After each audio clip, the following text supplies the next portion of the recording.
senang sekali akhirnya kita bisa bertemu lagi dan bisa menyapa kalian semua. Nah, podcast hari ini hadir sebagai ruang diskusi yang ringan namun tetap bermakna, membahas berbagai persoalan kehidupan yang sering kita alami. Oke, tetapi tidak selalu mudah untuk dibicarakan ya teman-teman. Oke, bersama saya yaitu Nadia Widiasari. Pada episode kali ini kita akan mengangkat topik yang sangat dekat dengan kehidupan teman-teman, yaitu khususnya bagi mereka yang mempunyai sifat nggak enakan. Nah, yaitu tentang apa kak? Menolak ya kak ya, nggak bisa menolak. Iya, nggak bisa menolak. Oke, pada episode kali ini itu kita kasih judul nolak itu bukan berarti jahat ya. Sebuah tema yang sederhana tetapi seringkali menimbulkan dilema dalam relasi sosial, pertemanan, pekerjaan maupun keluarga. Oke, untuk memperkaya diskusi hari ini, saya telah bersama seseorang narasumber yang memiliki pengalaman dan refleksi mendalam terkait isu ini. Oke, selamat datang Kak. Siapa namanya? Boleh perkenalkan dulu. Halo teman-teman dengerin Nana. Sebelumnya kenalin ya, nama aku Lota Maulindi, asalnya dari Subang. Oh, dari Subang. Oke.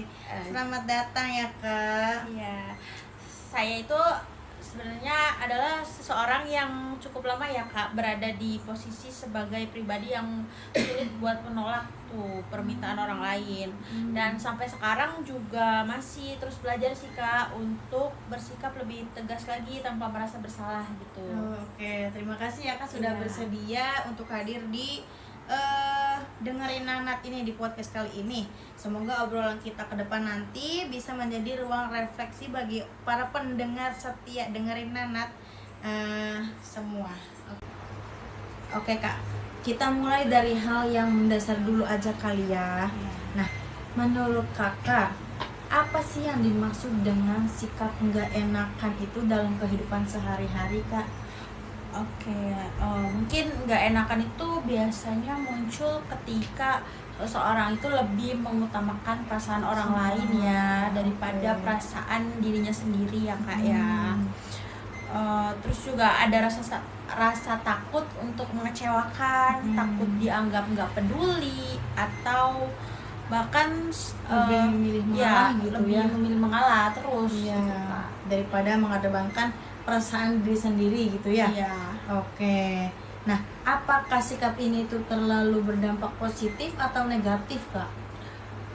Kalau dampak positif sih sebenarnya nggak selalu ya kayak pada awalnya mungkin terlihat sebagai sikap yang baik ya kayak karena kita selalu membantu orang lain, nurutin orang lain gitu.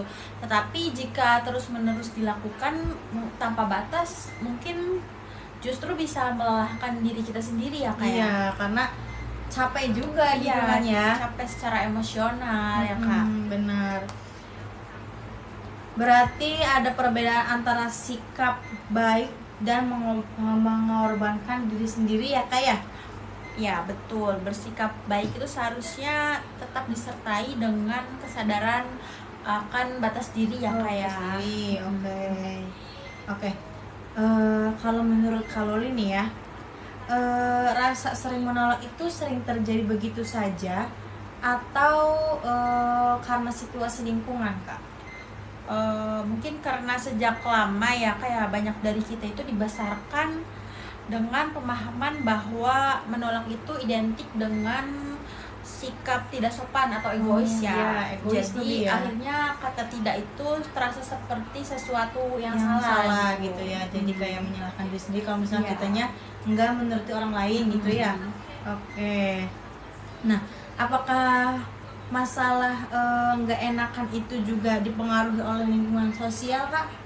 Sangat dipengaruhi ya kayak mungkin lingkungan yang menuntut kita untuk selalu ada dan siap membantu gitu ya seringkali membuat kita merasa bersalah ketika kita mengatakan tidak. Jadi menimbulkan rasa tidak bersalah gitu ya, rasa bersalah gitu ya Kak ya. Sangat bersalah. Oke, padahal kondisi setiap orang itu beda-beda ya guys ya. Oke. Masuk ke sini 3 ya. 1, 2, 3. Oke. Sekarang kita masuk ke inti pembahasan aja kali ya Kak ya. Nah, menurut Kakak, apakah itu bisa disebut sebagai perilaku yang jahat? Enggak sih ya, kayak menolak itu bukan berarti jahat ya.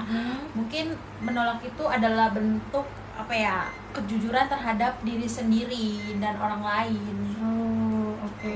Berarti bukan jahat ya kak ya? Iya. Tapi melainkan bentuk kejujuran gitu ya, Iya, terhadap diri sendiri. Ya, oke.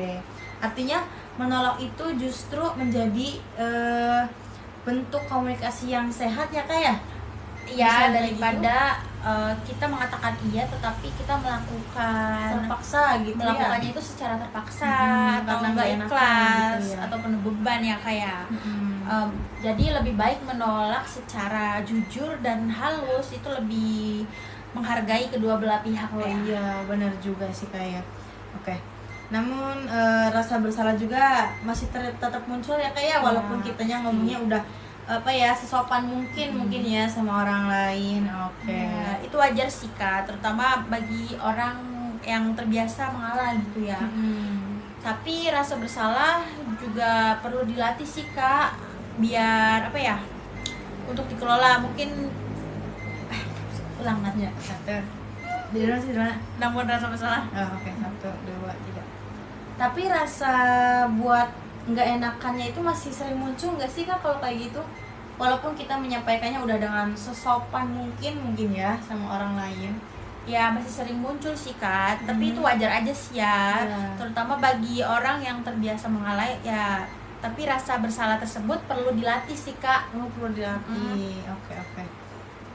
Menurut Kak Loli, apa dampak yang bisa muncul jika seseorang terus-menerus memaksakan dirinya untuk tidak menolak kak? Mungkin dampaknya itu bisa berupa kelelahan emosional, stres, bahkan rasa frustasi terhadap diri sendiri ya Kak. Lama-kelamaan ini itu bisa mempengaruhi kesehatan mental dan kualitas hubungan. Oke. Ya. Bisa sampai stres juga ya kayak kalau Iya. misalkan enggak menuruti keinginan orang lain Iya. gitu kan, kita jadi ngerasa nggak enakan kan. Iya, benar. Oke.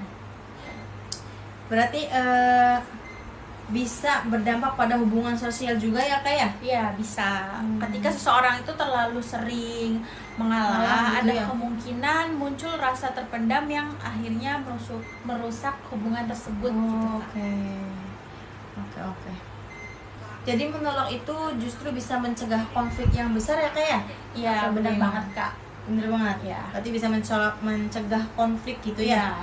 Sebenarnya itu banyak orang yang mau menolak gitu ya kak ya, tetapi mereka tuh mungkin gak tahu caranya. Nah, menurut Kak Loli gini ya, mungkin Kak Loli punya sebuah tips atau apa ya, biar kita tuh menolaknya dengan rasa sopan tapi tetap juga enakan gitu sama orang lain tersebut. Iya, oke. Pertama nih ya, sampaikan dengan rasa jujur dan singkat. Oke, jujur ya kak ya. Jujur, singkat dan sopan tentunya ya. Iya, biar sama-sama enak gitu Iya, ya kak ya. benar. Nggak perlu alasan yang berlebihan teman-teman. Nah yang kedua, bisa gunakan bahasa yang tegas namun tetap menghargai sih Kak. Oh, tetap menghargai ya, Iya, biar jangan ada sopan. Iya, biar sama-sama enak lah ya Iya. kak ya. Oke. Sopan tapi tetap tegas ya. Oke. Nah, kalau misalkan kasih penjelasan yang panjang, perlu nggak sih kak kalau kayak gitu tuh? Sebenarnya nggak terlalu perlu sih ya Kak. Menolak itu bukan berarti harus membela diri atau memberi alasan yang panjang. Pernyataan sederhana seringkali udah cukup sih Kak. Cukup ya, walaupun singkat, makanya tadi kan Iya, ada yang poin-poin secara singkat gitu singkat kan, gitu namun kan, sopan padat gitu dan kan. jelas ya. Iya. Oke, berarti menolak itu soal menyampaikan batas ya kak ya, bukan menyerang gitu ya. Iya, bener banget. Oke. Menurut Kak Loli, bagaimana cara seseorang mulai belajar memasang batas diri sih kak? Mungkin dimulai dari mengenali kapasitas diri sendiri ya Kak ya. Kita itu perlu jujur pada diri kita sendiri nih sebelum jujur pada orang lain. Jadi dimulai jujur pada diri sendiri aja gitu ya. Oke. Nah, apakah proses kayak gitu tuh membutuhkan waktu yang lama atau sebentar kak? Ya pastinya butuh waktu ya, di dunia ini kan gak ada yang instan ya iya, kan. bener banget. Gak Dan- ada yang instan kecuali dan- Indomie gitu ya. Benar, dan gak selalu semuanya itu berjalan nyaman dan aman. Oh, oke. Hmm.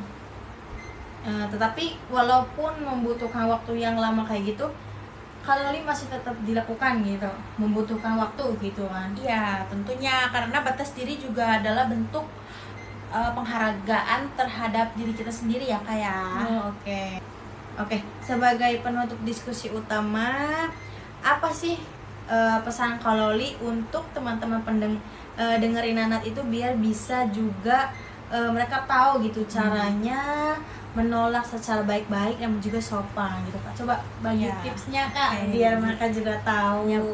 Jadi ya menolak itu bukan berarti kita itu jahat ya teman-teman. Kita itu tetap bisa menjadi pribadi yang baik tanpa harus mengorbankan diri sendiri. Kebutuhan dan batas kita juga penting teman-teman. Iya, jadi menolak itu juga bukan hal yang jahat ya, kayak bukan sikap yang jahat teman-teman. Oke. Terima kasih kepada Kak Loli sudah memberi pandangan serta berbagi pengalamannya kepada kita semua. Semoga diskusi hari ini kita bisa membantu para pendengar untuk lebih memahami bahwa menjaga diri itu bukanlah hal yang salah ya teman-teman. Demikian episode kali ini di podcast Dengerin Nanat. Semoga nanti ada episode selanjutnya ya. Saya Nadia Widyasari pamit undur diri. Sampai jumpa di episode selanjutnya teman-teman. Ingat ya, menolak itu bukan berarti jahat ya teman-teman, tetapi bisa menjadi langkah untuk hidup yang lebih sehat. See you guys.